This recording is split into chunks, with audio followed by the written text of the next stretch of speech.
capítulo 13 del libro de Nehemías.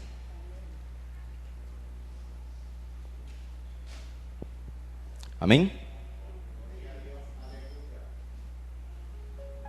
Vamos a leer desde el versículo 3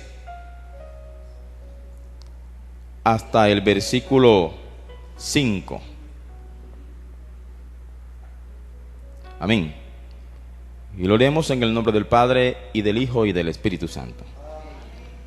Dice: cuando oyeron, pues, la ley, separaron de Israel a todos los mezclados con extranjeros. Y antes de esto, el sacerdote Eliasib, siendo jefe de la cámara de la casa de nuestro Dios, había emparentado con Tobías, y le había hecho una gran cámara, en la cual guardaban antes las ofrendas, el incienso, los utensilios, el diezmo del grano, del vino y del aceite, que estaba mandado dar a los levitas, a los cantores y a los porteros, y la ofrenda de los sacerdotes. Puede sentarse, dele la gloria a Dios. A su nombre, bendito sea el Señor. Bueno, después de un receso un tanto largo, vamos a proseguir con la serie de enseñanzas que nos habíamos propuesto desde hace ya un tiempo acerca de la teología del dar según la Biblia. Y vamos a recordar muy rápidamente lo que hayamos estado estudiando la última vez que estuvimos compartiendo sobre el tema, y hayamos aprendido que, a diferencia de lo que muchos de pronto hemos creído o hemos pensado a lo largo de los años del Evangelio, que Dios solamente le pidió a su pueblo Israel el diezmo, y de hecho en ese momento pregunté quién debía diezmar y quién debía recibir el diezmo. Muchas personas recibieron o me dijeron: bueno, debe diezmar el pueblo de Dios. ¿Quién debe recibirlo? Debe recibirlo el sacerdote. Y bueno, sé que algunos se sorprendieron cuando les dije: no debe recibirlo el sacerdote, o no debía recibirlo el sacerdote, porque no era lo que prescribía la ley. De hecho, el sacerdote no vivía del diezmo, el sacerdote vivía de la ofrenda. El 95% de lo que consumía y de lo que vivía el sacerdote era de la ofrenda, no del diezmo. De hecho, el diezmo era recibido por los levitas, y los levitas no necesariamente ejercían las mismas labores que los sacerdotes. Un levita era una persona que ejercía o desempeñaba una tarea específica alrededor del tabernáculo, del servicio del tabernáculo.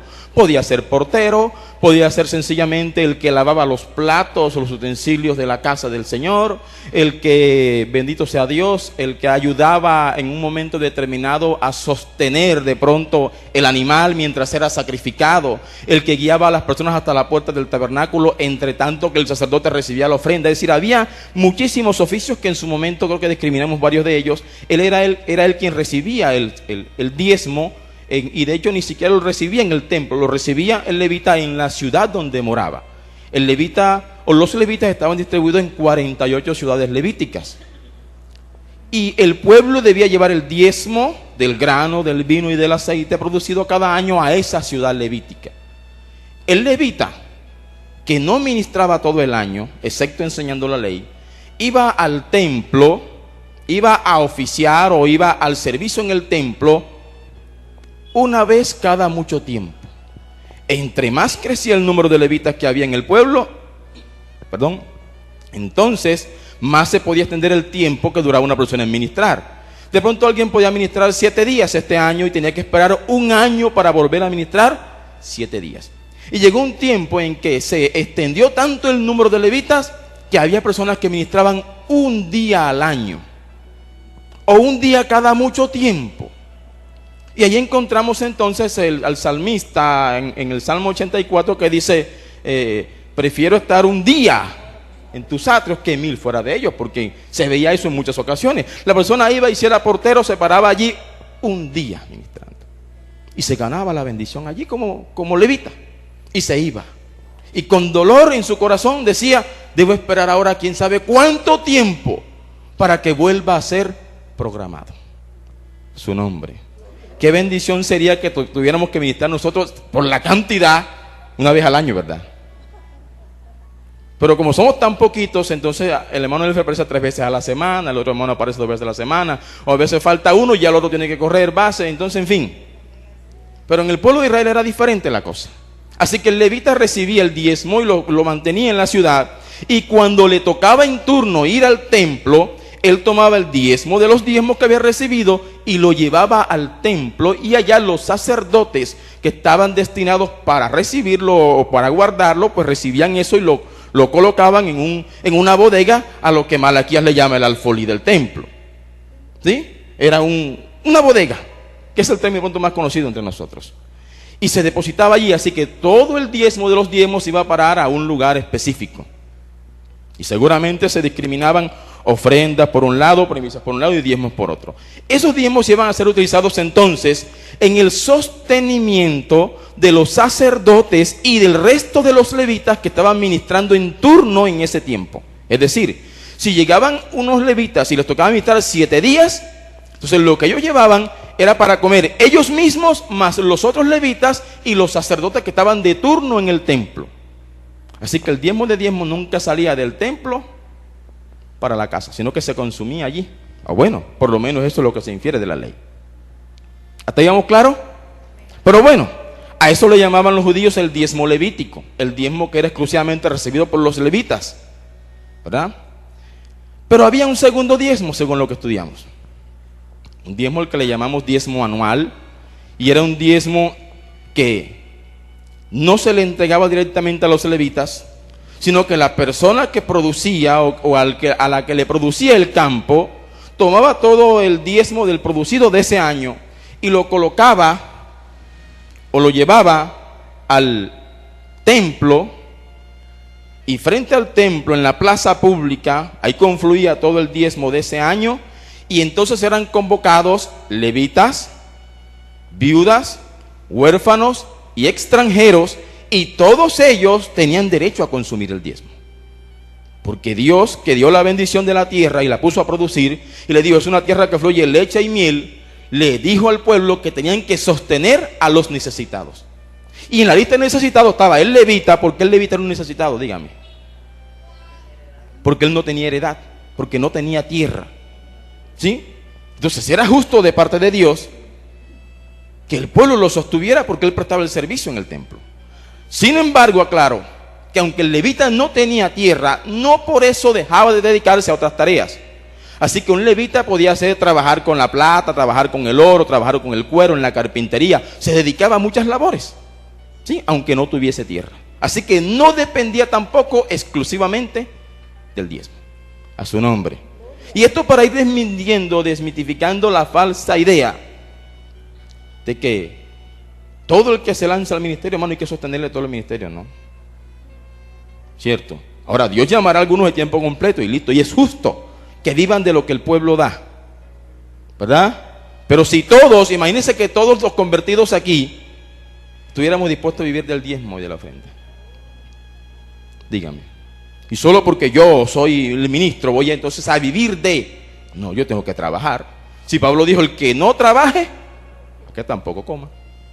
Entonces el evangelista o el maestro o el pastor, cualquiera que sea su llamado ministerial, no está llamado, alabado sea el Señor, a ser flojo. Amén.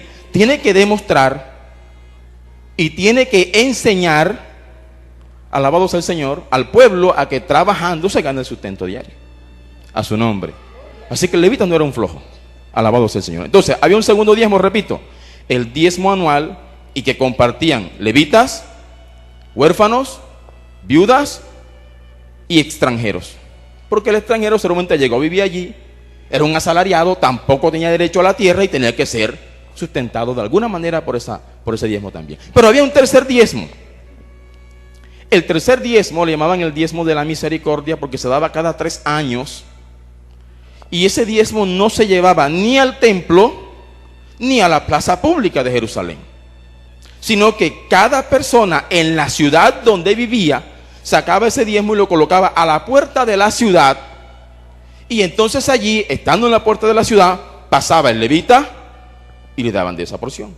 Pasaba la viuda y comía del diezmo. Pasaba el huérfano y comía de eso. Y pasaba el extranjero y comía. Es decir, era la misma aplicación, solamente con un lugar diferente. A su nombre. A su nombre. Bendito sea Dios. Pero fíjese cómo hoy le encontramos nosotros mucha aplicación al primer diezmo levítico, ¿verdad? ¿Cierto? Y hoy desafortunadamente los ministros solo de pronto están interesados en captar el primero de los tres. Y si se hace énfasis en el primero, ¿por qué no se enfatiza en los demás? Es la pregunta. ¿Cierto?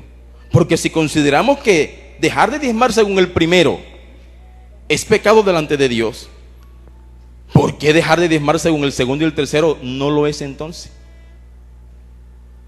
Entraríamos entonces ahora en un dilema legal. A su nombre. A su nombre. Bendito sea Dios. Cuando el pueblo de Israel cayó en decadencia moral y espiritual, que fueron muchas veces, Dios una y otra vez le advirtió que procurara guardar la palabra de Dios como Él se las había redactado.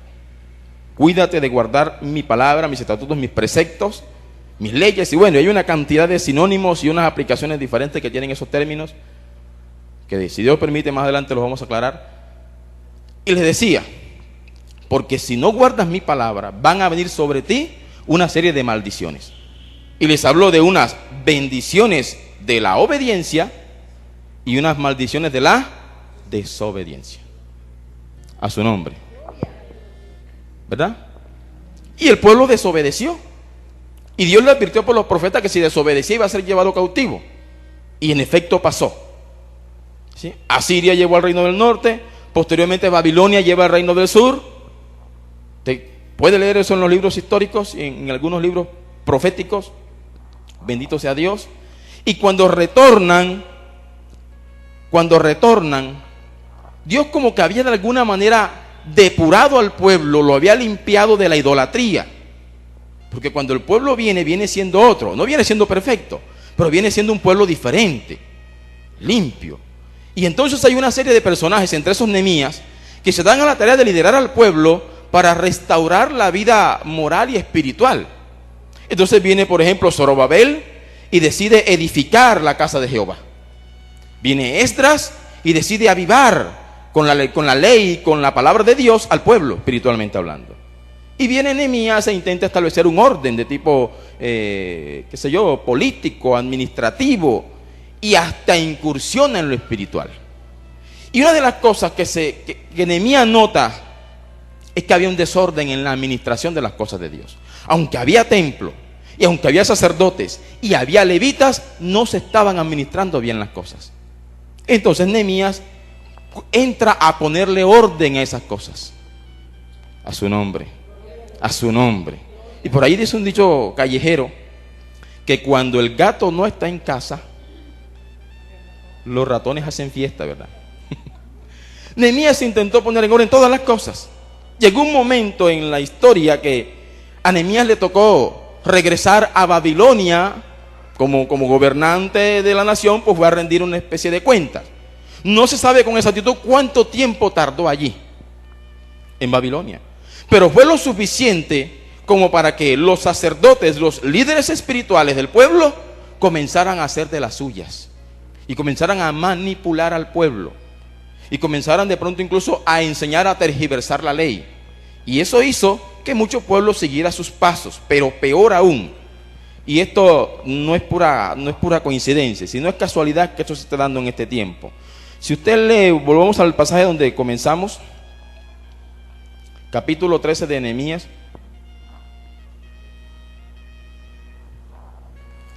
Capítulo 13 de Nehemías, del verso 1 en adelante vamos a leer en esta ocasión. Dice: aquel día se leyó en el libro de Moisés, oyéndolo el pueblo, y fue hallado escrito en él que los amonitas y moabitas no debían entrar jamás en la congregación de Dios, por cuanto no salieron a recibir a los hijos de Israel con pan y agua, sino que dieron dinero a Balaán para que los maldijera. Mas nuestro Dios volvió la maldición en bendición. Cuando oyeron pues la ley, separaron de Israel a todos los mezclados con extranjeros. ¿Sí? ¿Qué encontramos allí? Que se leyó la ley, la gente comprendió la ley y se dispuso a cumplir la ley. ¿Sí o no? Eso lo leemos allí. Lo hicieron. Listo. Nehemías estaba en el asunto. Esdras estaba en el asunto. Los líderes por lo menos se estaban dejando guiar. Pero siga leyendo. Y antes de esto, el sacerdote Eliasib, siendo jefe de la cámara de la casa de nuestro Dios, había emparentado con Tobías. ¿Quién era Tobías? Oiga, un hombre que no pertenecía al pueblo de Israel, no hacía parte del pueblo de Dios. Fue uno de los que le presentó oposición en días de Zorobabel cuando intentó construir el templo. ¿Sí o no? Se le opuso a Nehemías cuando intentó construir el muro. Y parecer era un líder de país de la región. Entonces, tenemos que un sacerdote, un principal del templo, alguien que era visto por el pueblo como un líder espiritual, como un consejero según la ley, había emparentado con Tobías.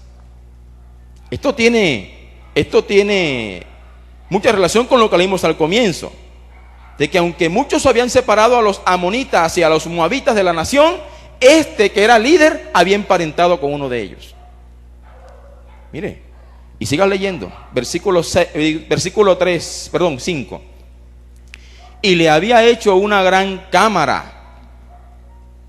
Se le hizo una habitación en la cual guardaban antes las ofrendas, el incienso, los utensilios, el diezmo del grano, del vino y del aceite, que estaba mandado dar a quienes, a los levitas, a los cantores y a los porteros, y la ofrenda de los sacerdotes. Sacaron, lo desocuparon e hicieron una ampliación o una mejora, y le dijeron a Tobías que no debía estar en el templo, ni pisar siquiera ese territorio. Vas a vivir aquí. Porque era familia del sacerdote. A su nombre, bendito sea Dios. Con esto que quiero decir, mi querido hermano, usted y yo somos pueblo de Dios. ¿Cuándo somos pueblo de Dios? Y usted y yo estamos llamados a velar, a vigilar, a supervisar y a dar la voz de alerta cuando este tipo de cosas estén sucediendo en el pueblo de Dios. Amén. Y aunque estamos hablando de planos diferentes y de esferas diferentes, porque allá era ley y esto es gracia, estas cosas se están dando en este tiempo también, en donde ministros del altar, gente que administra las cosas de Dios, está emparentando con gente que no tiene nada que ver con el pueblo del Señor. Amén. Y peor aún, están haciendo uso de los recursos de la iglesia para incluso sostenerlos. A su nombre, a su nombre, bendito sea el Señor. Y quiero que en el versículo 5, quiero que cuente cuántas cosas había allí. Mire, y le había hecho una gran cámara en la cual guardaban antes. Número 1, las ofrendas. 2, el incienso. 3, los utensilios. 4, el diezmo. Vamos a meter eso en un solo grupo. El diezmo del grano, del vino y del aceite, ¿verdad? Que estaban mandados a dar a los levitas, a los cantores y a los porteros. Y hay un quinto elemento, y la ofrenda de los sacerdotes. 5 cosas estaban en la cámara. 5 cosas salieron de allí, donde le hicieron el cuarto a Tobías. Siga leyendo, por favor. Nehemías aclara y dice: mas a todo esto yo no estaba en Jerusalén, porque en el año 32 de Artajerjes, rey de Babilonia, fui al rey, y al cabo de algunos días pedí permiso al rey para volver a Jerusalén. Fueron un poco de días, supongo. Y entonces supe del mal que había hecho Eliasib por consideración a Tobías, haciendo para él una cámara en los atrios de la casa de Dios. Mire, y me dolió en gran manera, y arrojé todos los muebles de la casa de Tobías fuera de la cámara, y dije que limpiasen las cámaras, e hice volver allí. Vamos a ver qué volvió.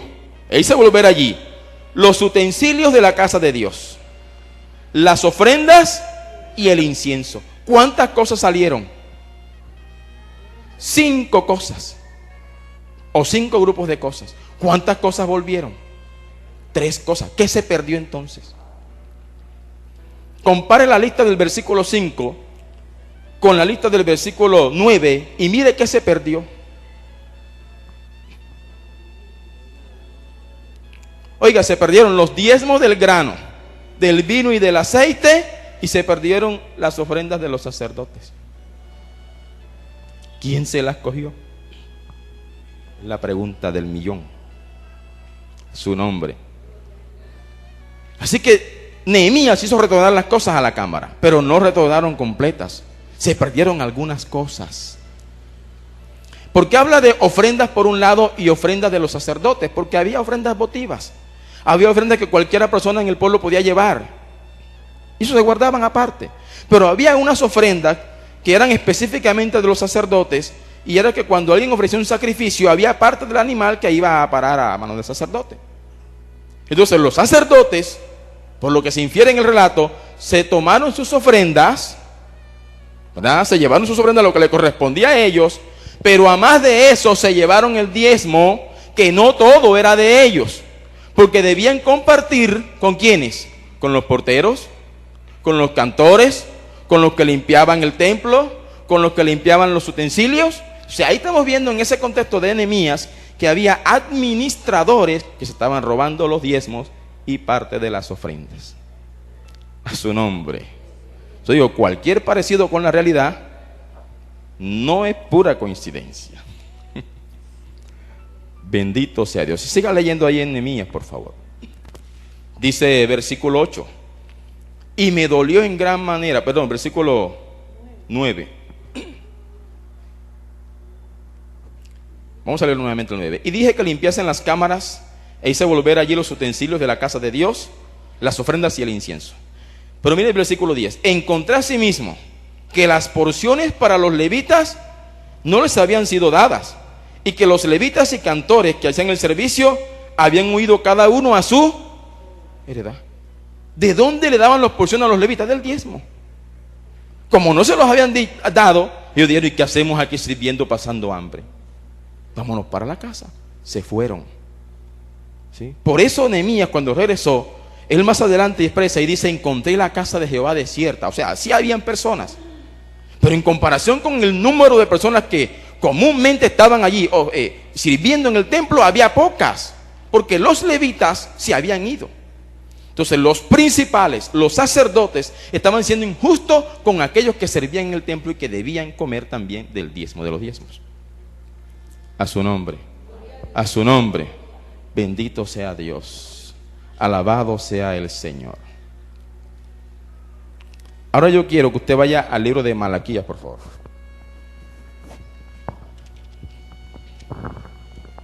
Malaquías.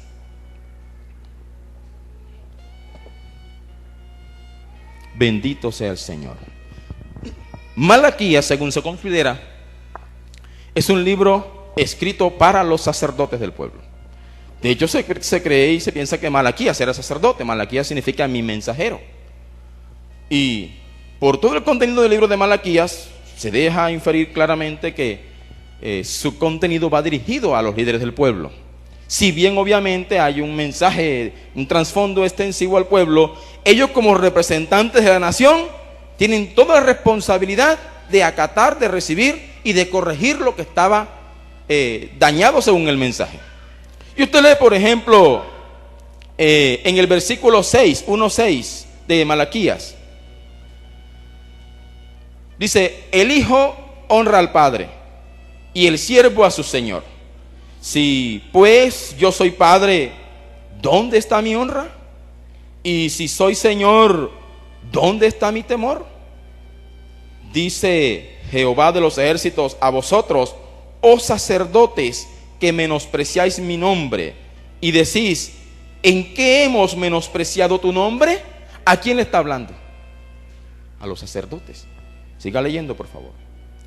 Y Jehová le responde, en que ofrecéis sobre mi altar pan inmundo, y dijisteis, ¿en qué te hemos deshonrado? En que pensáis que la mesa de Jehová es despreciable. Ahora, ¿cómo ofrecía un sacerdote pan inmundo? A ver, a ellos les correspondía ofrecer eso de lo que recibían.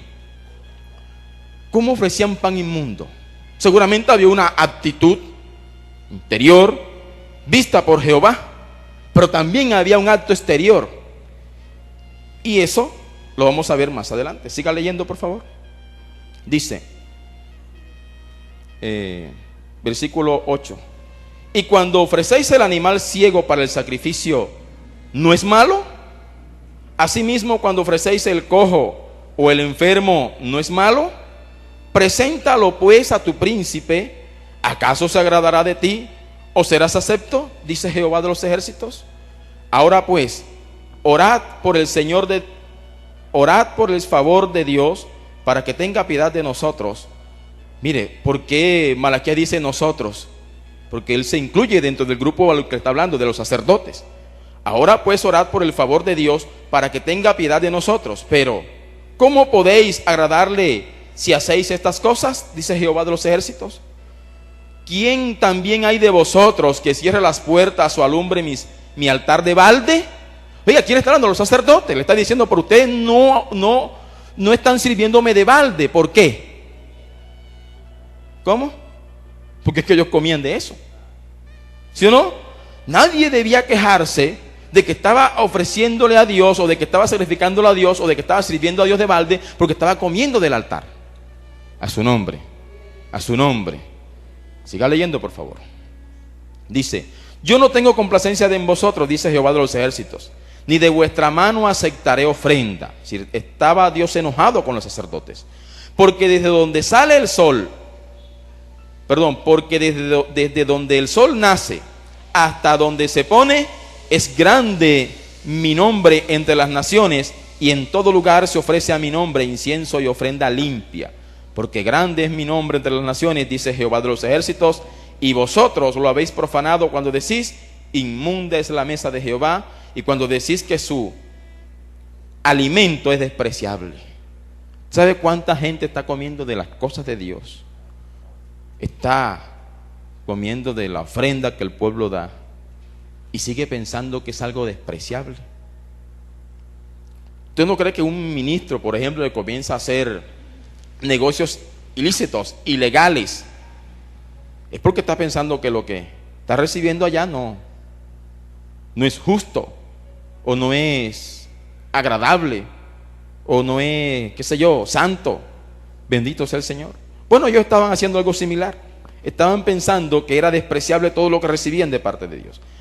Versículo 13, habéis además dicho, oh, qué fastidio es esto, y menospreciáis, dice Jehová de los ejércitos, y trajisteis, mire, lo hurtado. ¿Qué es hurtado? Robado. ¿De dónde se lo habían robado? Y trajisteis lo hurtado, o cojo, o enfermo, y presentasteis ofrenda. ¿Aceptaré yo eso de vuestra mano? Dice Jehová. Maldito el que engaña, el que teniendo machos en su rebaño, promete y sacrifica a Jehová lo dañado. Porque yo soy gran rey, dice Jehová de los ejércitos, y mi nombre es temible entre las naciones. Entonces fíjese, lo que se estaba robando allá, los sacerdotes tienen el descaro de venir a ofrecérselo al altar de Jehová. Y Dios le mandó a Malaquías, a mi mensajero. Por eso al final dice, he aquí yo os envío a mi mensajero. Eso en hebreo es, he aquí yo os envío a Malaquías. ¿Sí? Y les declaró todo lo que estaba pasando. Así que cuando Nehemías regresó, ya el profeta les había advertido a ellos de parte de Dios que lo que estaban haciendo no estaba bien, porque estaban ofreciendo lo robado, lo hurtado, lo cojo, lo dañado. A su nombre, bendito sea Dios. Capítulo 2, verso 1. Ahora pues, oh sacerdotes, para vosotros es este mandamiento: si no oyereis y si no decidís de corazón dar gloria a mi nombre, ha dicho Jehová de los ejércitos, enviaré maldición sobre vosotros y maldeciré vuestras bendiciones, y aún las he maldecido porque no os habéis decidido de corazón. ¿A quién le habló? Sacerdotes. He aquí yo os dañaré la sementera y os echaré al rostro el estiércol de vuestros animales sacrificados, y seréis arrojados juntamente con él. Y sabréis que yo os envié este mandamiento para que fuese mi pacto con Leví, ha dicho Jehová de los ejércitos. Mi pacto con él fue de vida y de paz, las cuales cosas yo le di para que me temiera, y tuvo temor de mí, y delante de mi nombre estuvo humillado. La ley de verdad estuvo en su boca, e iniquidad no fue hallada en sus labios. En paz y en justicia anduvo conmigo, y a muchos hizo apartar de la iniquidad. Está hablando de los levitas. porque los labios del sacerdote han de guardar la sabiduría, y de su boca el pueblo buscará la ley, porque mensajero es de Jehová de los ejércitos. Mas vosotros os habéis apartado del camino, habéis hecho tropezar a muchos en la ley, habéis corrompido el pacto de Leví, dice Jehová de los ejércitos. Por tanto, yo también os he hecho viles y bajos ante todo el pueblo, así como vosotros no habéis guardado mis caminos, y en la ley hacéis acepción de personas. ¿No tenemos todos un mismo Padre? ¿No nos ha creado un mismo Dios? ¿Por qué pues nos portamos deslealmente el uno contra el otro, profanando el pacto de nuestros padres? Prevaricó Judá, y en Israel y en Jerusalén se ha cometido abominación, porque Judá ha profanado el santuario de Jehová, que él amó, y se casó con hija del Dios extraño. ¿De qué está cuestionando Dios allí? La actitud de los sacerdotes, cómo estaban profanando el templo, y cómo habían enseñado mal la ley al pueblo. Amén. Y obviamente, si el líder se tuerce, pues la mayor parte del pueblo se tiende a torcer. Y es por eso que muchos concilios hoy están divididos, porque al ministro no enseñar bien la palabra, o no tener un buen testimonio, o al no obrar bien delante del pueblo, el pueblo dice: si voy a estar con un líder así, mejor me voy. A su nombre, bendito sea Dios. Y quiero, por favor, que vayamos al capítulo 3.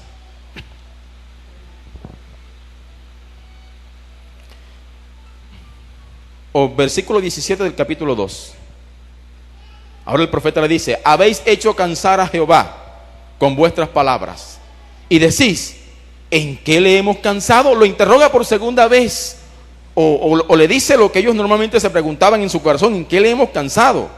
En que decís: cualquiera que hace mal agrada a Jehová, y en los tales se complace. O si no, ¿dónde está el Dios de justicia? He aquí yo envío mi mensajero, se traduce en hebreo como: he aquí yo envío a Malaquías, el cual preparará el camino delante de mí, y vendrá súbitamente a su templo. Allí, ese elemento profético está hablando probablemente de, algunos dicen de Juan el Bautista, otros remiten al Mesías, pero independientemente del plano profético más extenso que pueda tener, ahí se está refiriendo en un primer plano al mismo Nehemías. Nehemías estaba de viaje. Entonces Malaquías está diciendo: he aquí yo envío mi mensajero, el cual preparará el camino delante de mí. Y bueno, Malaquías, y dice: y vendrá súbitamente a su templo el Señor, a quien vosotros buscáis, y el ángel del pacto, a quien deseáis. Vosotros, he aquí viene, ha dicho Jehová de los ejércitos. Y miren lo que va a hacer este hombre. ¿Y quién podrá soportar el tiempo de su venida? ¿O quién podrá estar en pie cuando Él se manifieste? Porque Él es como fuego purificador y como jabón de lavadores.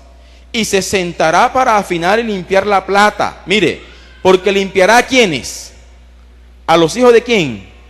De Leví. Los afinará como a oro y como a plata. Y traerán a Jehová ofrenda en justicia. Y será grata a Jehová la ofrenda de Judá y de Jerusalén, como en los días pasados y como en los años antiguos.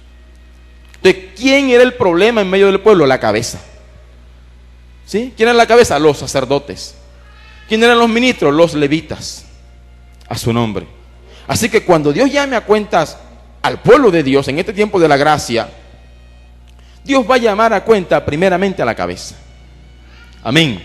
Y aunque ninguna oveja va a pagar, o ningún pastor va a pagar por los pecados de su oveja, sí, Dios le va a decir: ven acá, ¿qué le enseñaste a mi pueblo? ¿Cómo administraste los bienes? ¿Qué hiciste con lo que mi pueblo traía? ¿En qué lo gastabas? ¿En qué lo invertías? Amén. A su nombre tenemos que dar cuenta. Al que más se le dio, más se le demandará. Y todo lo que fue puesto en mis manos, Dios me va a decir: ¿qué hiciste con eso? A su nombre. Dios me dio un ministerio, ¿qué hiciste con tu ministerio? Dios derramó en mí dones o en usted dones, ¿qué hiciste con ellos? Amén, a su nombre. A su nombre. Yo le decía a unos evangelistas acá en una sesión que tuvimos acá de capacitación, que una de las cosas que un evangelista no debe hacer es tener tarifas. Y de pronto cualquiera puede decir: bueno, yo no las tengo. Yo no cobro por predicar. Pero de pronto cuando dicen al hermano Nelfri, va a predicar en tal parte, va a predicar en Cartagena el hermano Nelfri, de pronto yo digo, epa, y por lo menos son 100. De pronto no se lo digo a nadie, ni al pastor, ni al que me invitó. Pero en la mente digo, pero y por lo menos que en 100,000 pesos. ¿Tengo o no tengo tarifa? La tengo. Lo que pasa es que nadie lo sabe. Entonces es una de las cosas que no podemos tener nosotros. Amén. Todo lo que hago debo hacerlo para Dios, no pensando en el beneficio económico. Amén. Quien debe pensar en de alguna manera corresponder con la ofrenda a ese predicador es la iglesia. Quien lo invitó, el anfitrión. Amén. Y Dios un día le pedirá cuenta a él de qué tan hospitalario fue con el invitado. Su nombre. Pero nunca debe salir de mí el decir, mira, yo te cobro 500 por la campaña. ¿Ah? O te cobro tanto por cada día de predicación. No. O como hacen ahora, yo creo que ahora ahí está este catálogo, ¿verdad? Lo quieres con milagro, sin milagro, con vómito, sin vómito, con caída, sin caída. Y te hacen todo un plan allí. Escoja su plan y cómprelo. Ya habrá hasta prepago, pospago, qué sé yo. En fin, yo estoy acá dándole rienda suelta a mi imaginación. Pero una de las cosas a las que Dios va a llamar a cuenta es cómo administramos las cosas. Lo espiritual y lo material. Amén. A su nombre. A su nombre. Bendito sea Dios. Pase a capítulo 3, versículo 9, por favor. O versículo 5, 3:5. Dice, y vendré a vosotros para juicio.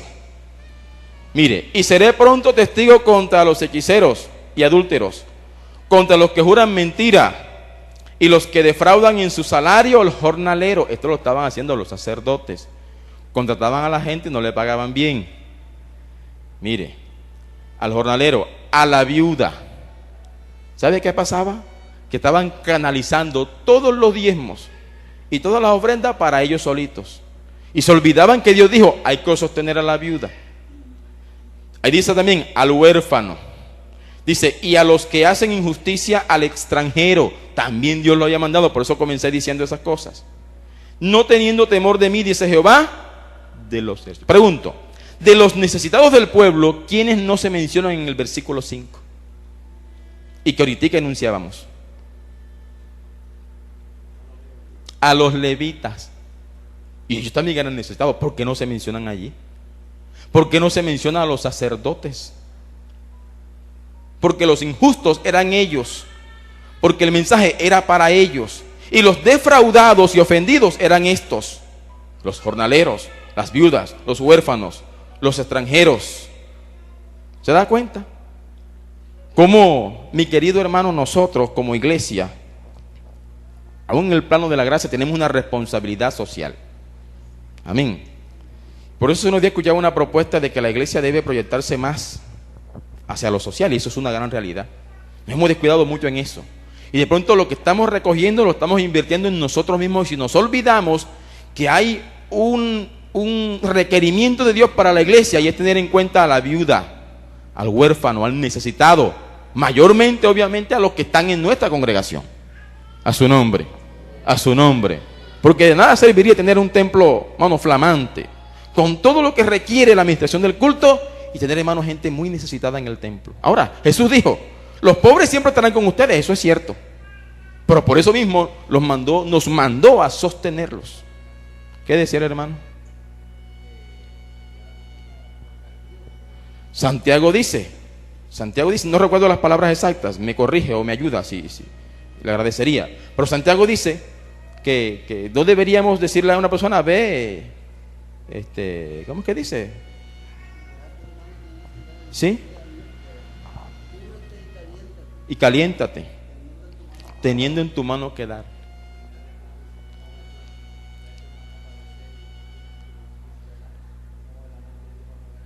Amén. Así es.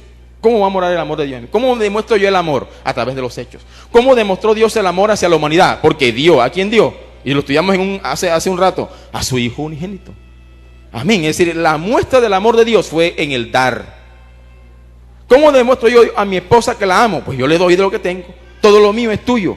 ¿Cómo le demuestro a mi hijo que lo amo? Pues todo lo que tengo le doy. Amén. De lo bueno que tengo, porque si le doy lo malo no estoy demostrando nada bueno. A su nombre.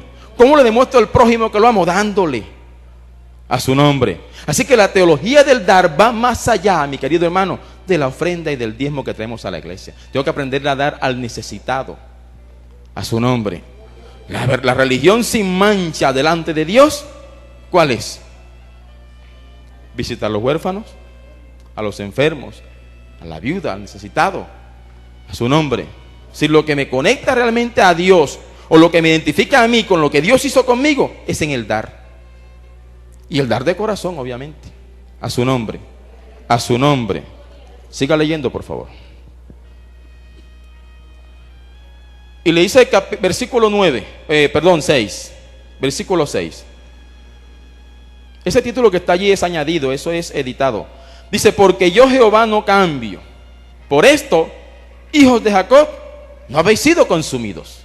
En otras palabras, el pueblo estaba violando la palabra de Dios. Pero Dios no iba a exterminar de todo el pueblo, porque Dios había hecho una promesa. Dios le hizo una promesa a David.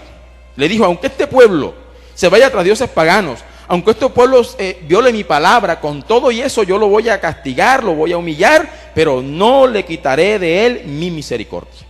Y Dios, que no cambia, fue fiel a esa su palabra, su promesa. Amén.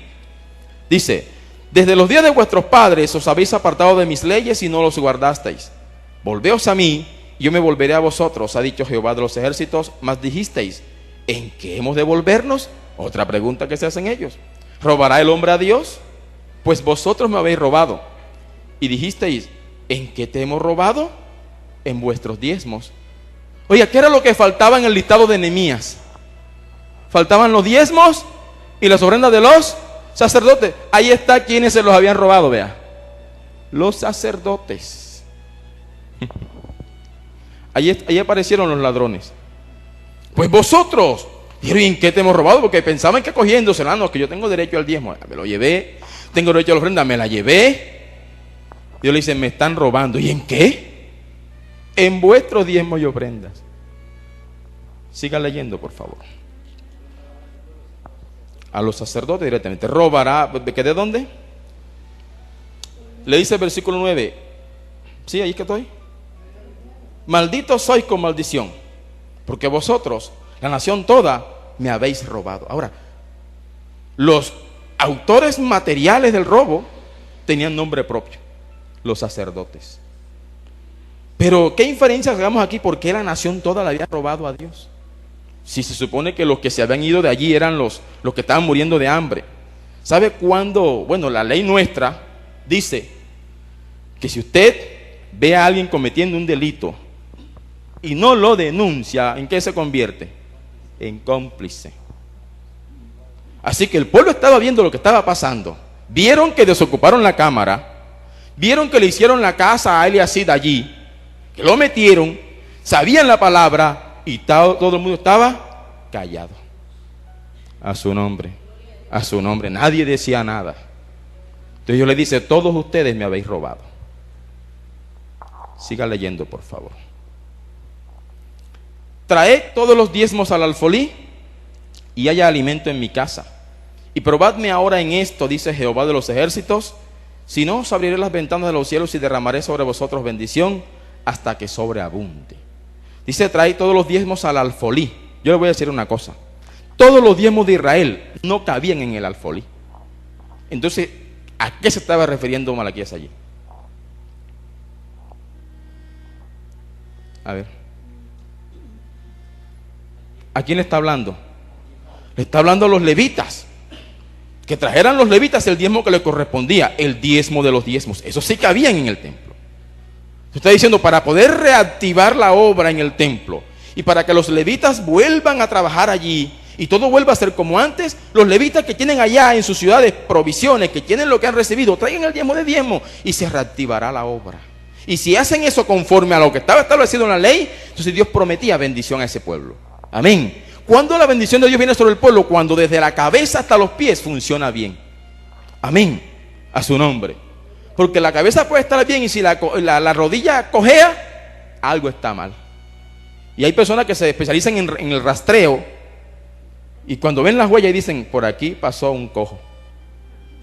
¿Sí o no? No sé cómo hacen, por aquí pasó un cojo. Porque en las pisadas se ve quién caminó. A su nombre.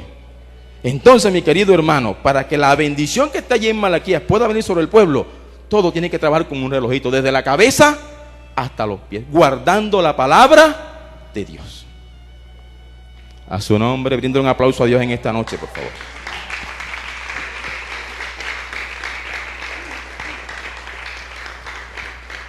Y cuando eso pase, dice, reprenderé también por vosotros al devorador, y no os destruirá el fruto de la tierra, ni vuestra vida en el campo será estéril, dice Jehová de los ejércitos, y todas las naciones os dirán bienaventurados, porque seréis tierra deseable, dice Jehová de los ejércitos.